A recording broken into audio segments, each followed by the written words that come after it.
Hallelujah, यह यीशु का 10वां चमत्कार है। आज हम मरकुस अध्याय 5 में सभागृह के नेता जायरस की बेटी को जीवित करने की कहानी देखते हैं। सबसे पहले पृष्ठभूमि को समझते हैं।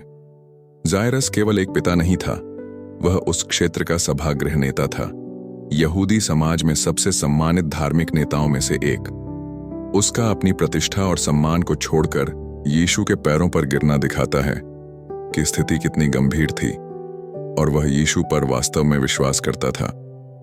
जायरस की बेटी 12 साल की थी, एक उम्र जो परिवार की भविष्य खुशी और आशा का प्रतीक है।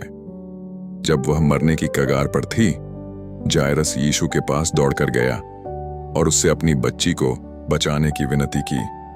लेकिन यीशु के साथ जाते समय रक्तस्राव वाली स्त्री को चंगा करने की घटना के कारण देर हो गई। तभी सभागृह नेता के घर से लोग आए और जायरस से कहा, तुम्हारी बेटी मर गई है, अब गुरु को परेशान न करो। ये शब्द किसी के विश्वास को पूरी तरह तोड़ देने के लिए पर्याप्त थे, लेकिन यीशु ने तुरंत उससे कहा, डरो मत, केवल विश्वास करो। जब वे घर पहुंचे तो माहौल पहले ही शोक में बदल चुका था। रोने चिल्लाने की आवाजें, विलाप और अफरा तफरी भरी हुई थी। यहूदी परंपरा के अनुसार पेशेवर रोने वाले और बांसुरी बजाने वाले भी आ गए थे। सब कुछ पूरी तरह खत्म होता दिख रहा था। तभी यीशु ने घोषणा की, यह बच्ची मरी नहीं है बल्कि सो रही है। लोग इस पर हंस पड़े, लेकिन अविश्वास चमत्कार में बाधा डालता है। इसीलिए यीशु ने सबको बाहर भेज दिया और केवल जायरस और उसकी पत्नी तथा पतरस, याकूब और यूहन्ना को कमरे में ले गए।